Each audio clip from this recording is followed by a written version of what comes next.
Good morning. I'm glad you can take some time to devote to worship. There are no announcements for either Monroe City or Shelbina Methodist churches, so we'll dive right in. Earlier this week, I was driving to the school, bringing my daughter back for a practice, and we passed a bus. And then she asked a question, Dad, why is it always so hot on school buses? And so I started explaining. I didn't know how much uh, had been explained in her classes or about how we measure. And so I talked about how length is a measure of distance, and then area is a measure of length times width, and then volume is length times width times depth. And so that's how we measure volume, right? Oh, she understood that. And then, okay, what's the volume in this truck? Think about how much is in this truck, how much air is in this truck. It's F-150. And I said, okay, now let's think about how much air is in a bus, which is more. Okay, we established that. I said, okay, both F-150 and the bus have one air conditioner, and it can cool down air at a certain speed. How quickly would it be able to cool down this truck versus that bus? And we discussed this, and she realized that it's always going to be a challenge for a bus to be cooled down because that's a lot of volume for one air conditioner to be able to handle. Now, I could have just said, because it's bigger. Like when she asked the question, oh, good question, right? I could have just said because it's bigger, but I want her to be able to understand how to think through a process, how to think through a problem. I wanted her to understand more than just it's bigger. Having said this, I know that there have been times when people have asked me a question and wanted me just get to the point, right? Give a direct answer. And I know sometimes those people may have included my wife, who just wants me to give a direct answer and doesn't need the whole story, but just wants the answer. I don't blame her, I know. I acknowledge that I can be a bit long-winded. And yet I share this trait with someone else who we're looking at today. I share this trait with Paul.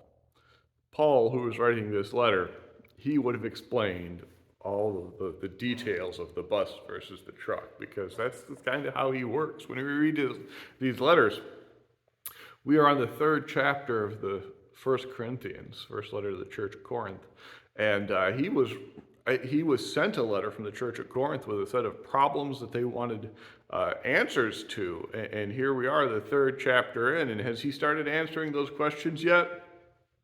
Nope. Will he in the next chapter? Nope. He's not going to get to that until chapter 5, right? He's not there yet.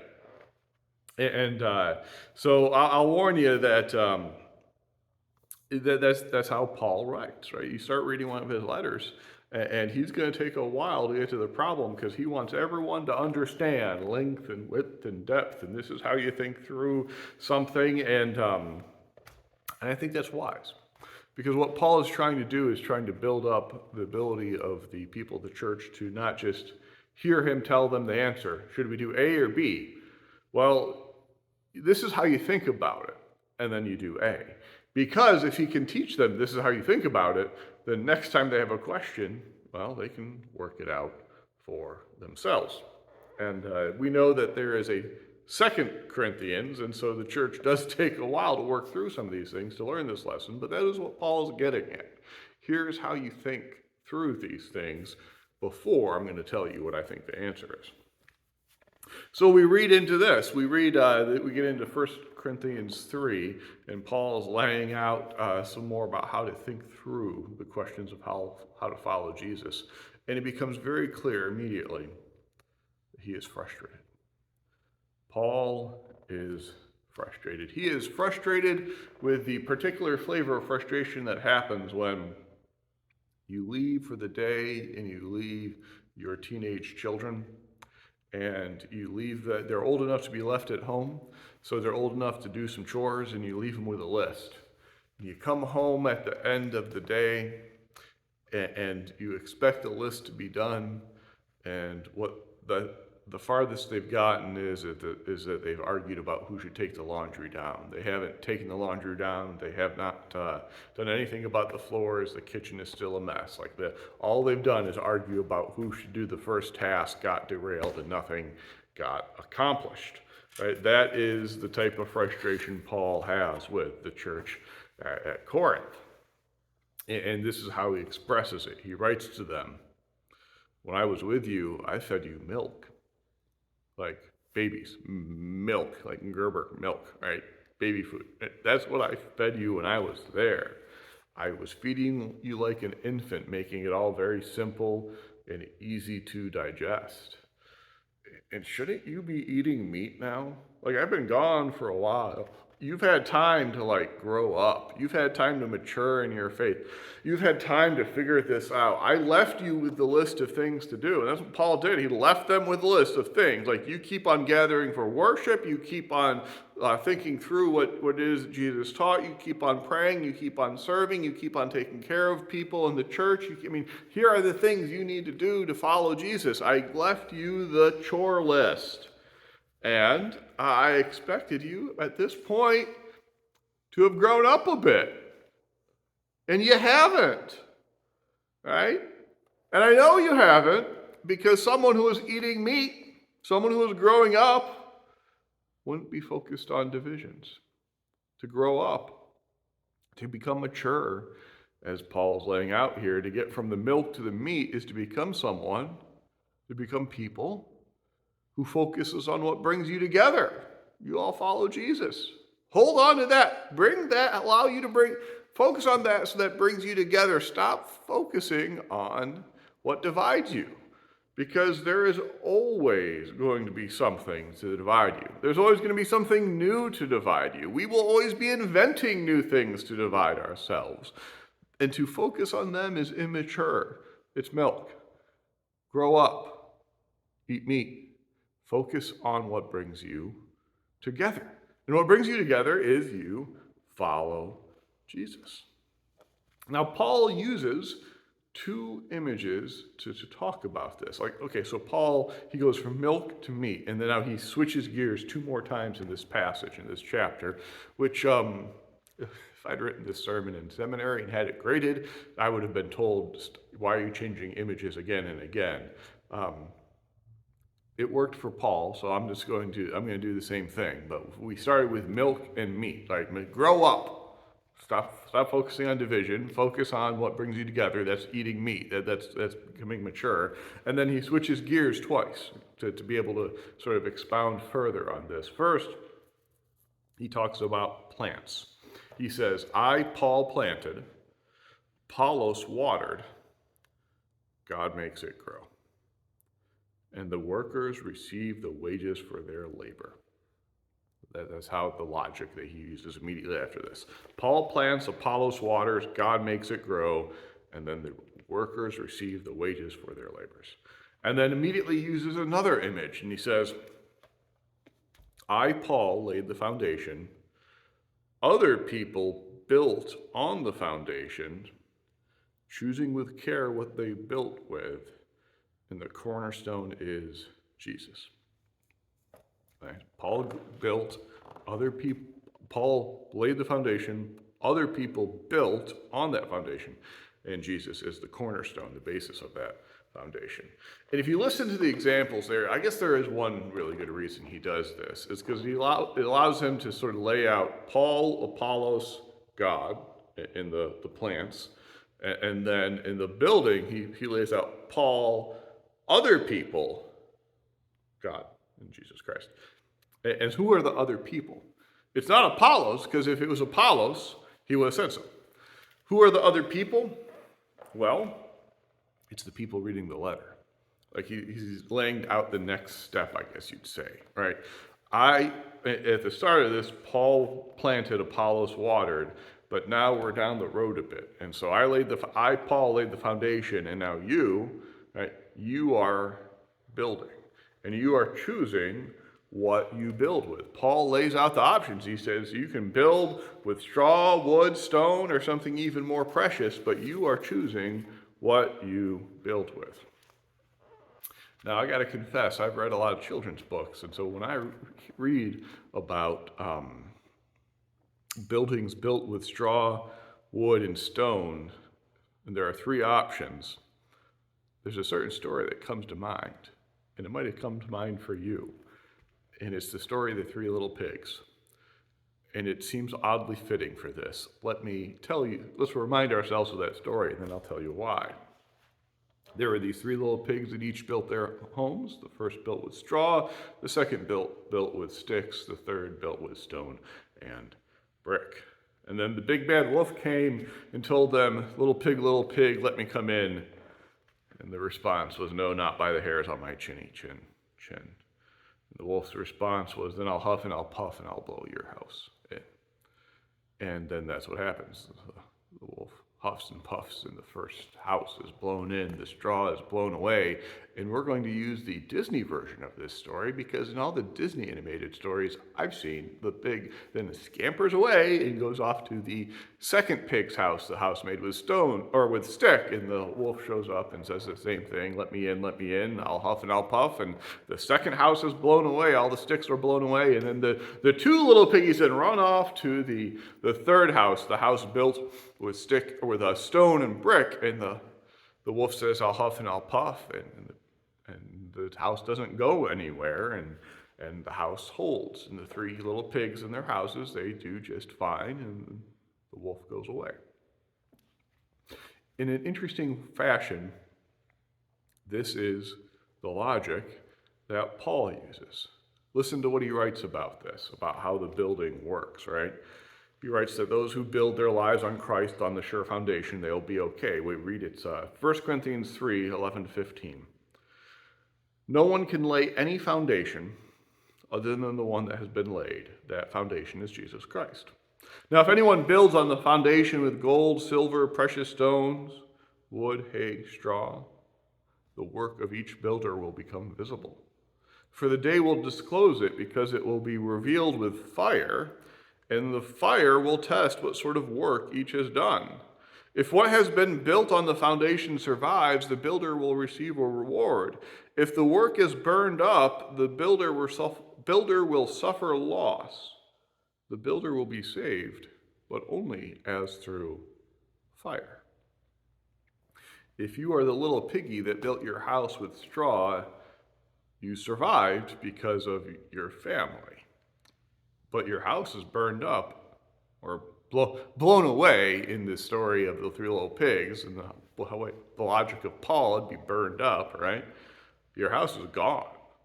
If you are the little piggy that built with brick and stone, you have a house. Not only did you survive the encounter with the big bad wolf, but you still have your house. The two little piggies that didn't build with strong enough materials, they lived, they survived, but their houses are gone. Right? If you are a follower of Jesus that built with straw, you will be saved because you are a follower of Jesus, but you will be saved only as through fire. Well, what's the fire? My guess, listening to Paul, is he would use fire as a way of talking about the travails and troubles of life. Right? You'll survive. It's going to be some hard days, going to have some fire, right? If you are a follower of Jesus built a Christ-like life on a foundation of Jesus, you will receive a reward. Paul doesn't explicitly state what that reward is, but I would argue that it is the satisfaction and joy of a life well lived, of God saying, well done, my good and faithful servant. Now, in both the Disney Three Little Pigs and how Paul explains this, like everyone lives. I mean, that's the foundation. And in the Three Little Pigs, the pigs live because they lean on their brothers. And what Paul is laying out here, followers of Jesus live because they have leaned on and built on the foundation of following Jesus Christ, being a part of that family. But in both the Three Little Pigs and in life, it's getting at the same thing. We have our choices to make. We can build our lives with good materials so that they stand up to the winds of the big bad wolf or the fire of life, right? We can build our lives with good materials so that our lives, and what would be a well-built life, would be a life that reflects the life of Jesus, right? And so we can do that, or or not. Now, if you're watching this video or you're in worship this Sunday, I'm going to hope and assume that you have decided to follow Jesus, which I salute as a very wise decision. And so if that's the case, you have a foundation, right? That no matter what happens, the foundation will hold, because it's not our foundation, it's Jesus and the life, death, and resurrection of Jesus is the foundation to build one's life on. That leaves the question of, what type of piggy are we? Straw, stick, or stone? Like, well, what are we building? Well, what are we building with, so to speak? And do we need to, like, and we have built our lives in a certain way, and do we need to continue to build and continue to maintain? And the answer is yes, because anyone who's ever built a home knows, or been a homeowner knows, there's always maintenance. Never-ending maintenance. There's always something to be fixed, right? And so we live our lives, and there's always something to be fixed, maintained, changed, built on, right? There's always something to be handled. And as we do that, do we do it with straw, or do we do it with stone? The way John Wesley gets at this question, I find to be immensely practical. He lays out what are called the three general rules that holds together what we're talking about today. These three general rules are one of the three. There are three bedrocks in the United Methodist Church that cannot be changed. They're protected by what's called the restrictive rule, which is well named.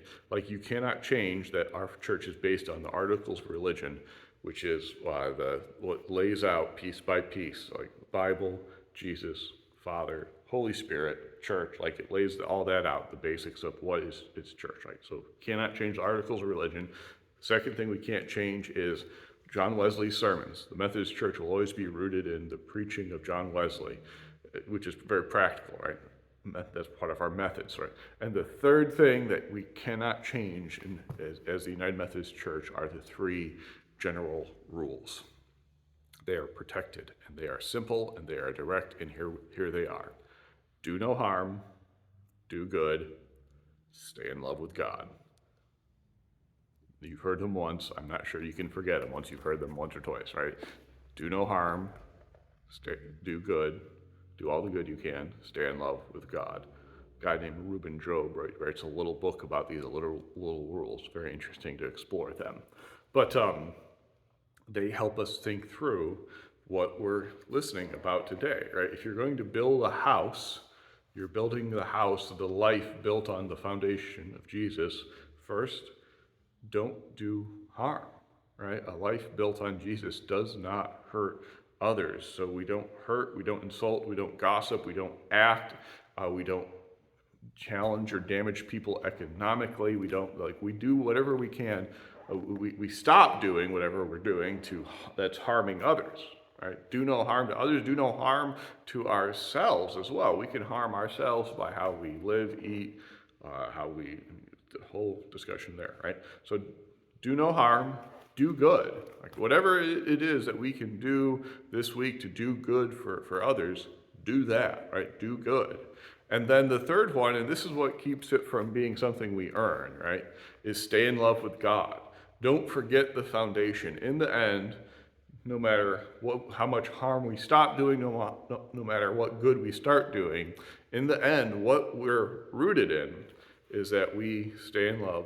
We are committed to following Jesus. It's the staying in love with Jesus that is our salvation, because no matter how we do on the first two, like as Paul says, we will get through, even as through fire, because in the end we are in love with Jesus.